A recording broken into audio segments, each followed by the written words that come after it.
Hello everyone, and happy Thanksgiving to all of you on the other side of the pond, and to whoever celebrates it all over the world.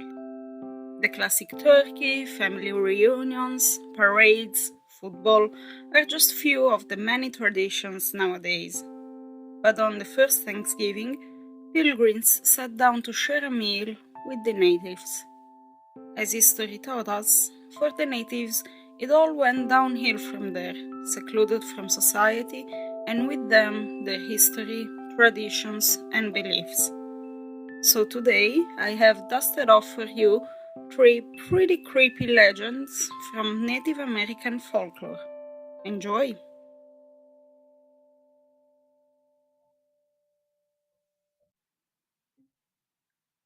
The Deer Woman, or Deer Lady, basically has 2 conceptions. In one, she is a benevolent spirit that will help a woman to become fertile, while in the other, she will seduce men and lead them to their deaths.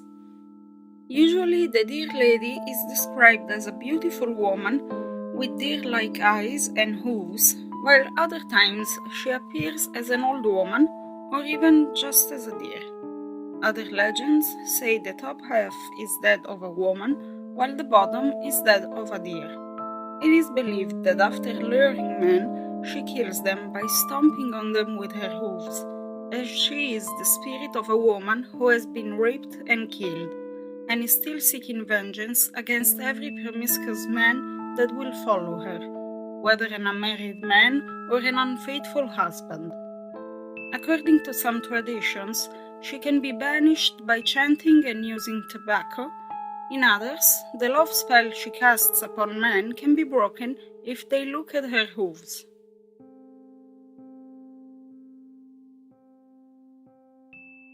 The rolling heads are exactly this, heads that roll, mostly underground, though sometimes they are believed to be able to fly or bounce. Their origin is either the spirit of a victim who suffered a violent murder and is seeking revenge, or that they're the result of an act of cannibalism. There are many different versions of the origin of these monsters. One goes like this. There was a girl who was the daughter of the tribe's chief that had just reached puberty, and therefore a puberty dance was in order, a coming-of-age ceremony for girls. The chief of the village asked some of the villagers to go take the bark of a maple tree to form a maple bark apron for the dance. The girl secretly followed the villagers and pricked her finger on the tree. Fearing the rage of the chief, the villagers brought her back, and her father told her to stay at home until the wound would have healed. The girl sucked her finger, initially to stop the bleeding, but come sunset she had developed a taste for it. So much so that she bit off her finger and ate it, and kept on eating her own flesh until just the head remained. Still not satisfied, the head rolled around looking for others she could devour, until she saw a man on the other side of a river, and when she was on the bridge halfway to the man, he noticed the head and cut the rope, causing the head and the bridge to fall into the water.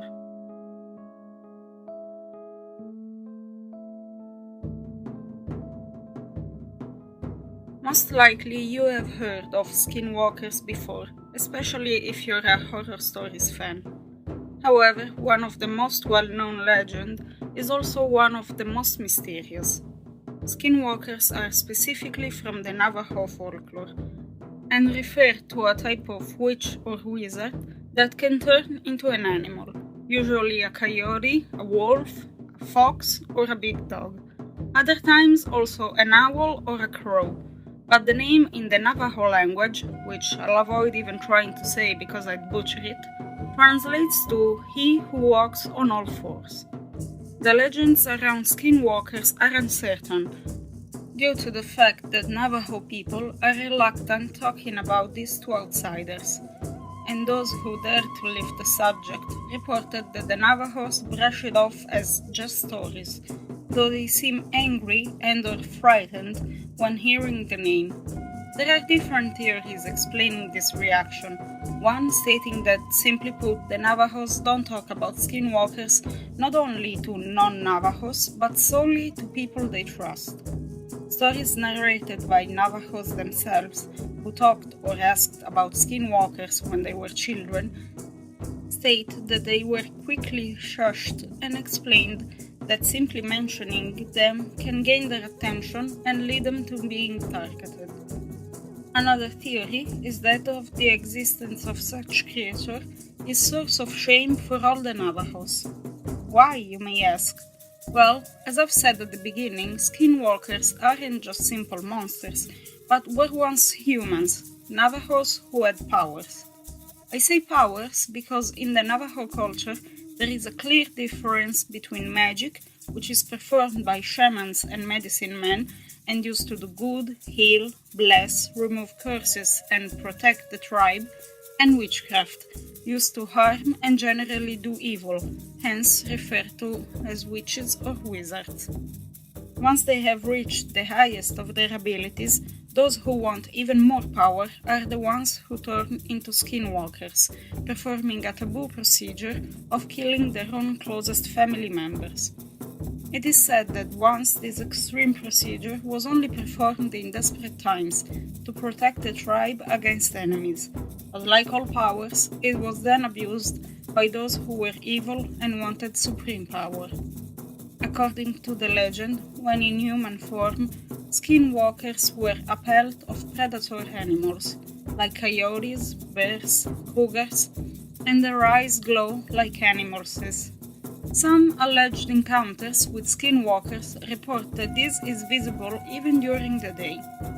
When transformed as animals, their eyes don't glow, and according to various alleged encounters, once again, they show signs that give them off as not being a real animal, like an incredible speed that allows them to even keep up with a running car, their size often being way bigger for the animal they've transformed into, and the way they walk, not like an animal would, but often standing on their hind legs or crawling on all fours like an human would.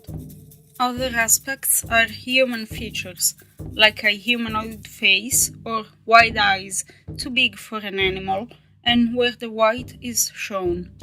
Another telltale sign is the fact that they don't have a tail, and it's said dogs are able to detect them, barking and growling, often rendering the people aware of the danger and giving them time to flee. After an encounter with a skinwalker, a meticulous ritual is held, consisting of prayers and blessings, to ensure the skinwalker won't follow them again. But, once again, little is known about the procedure.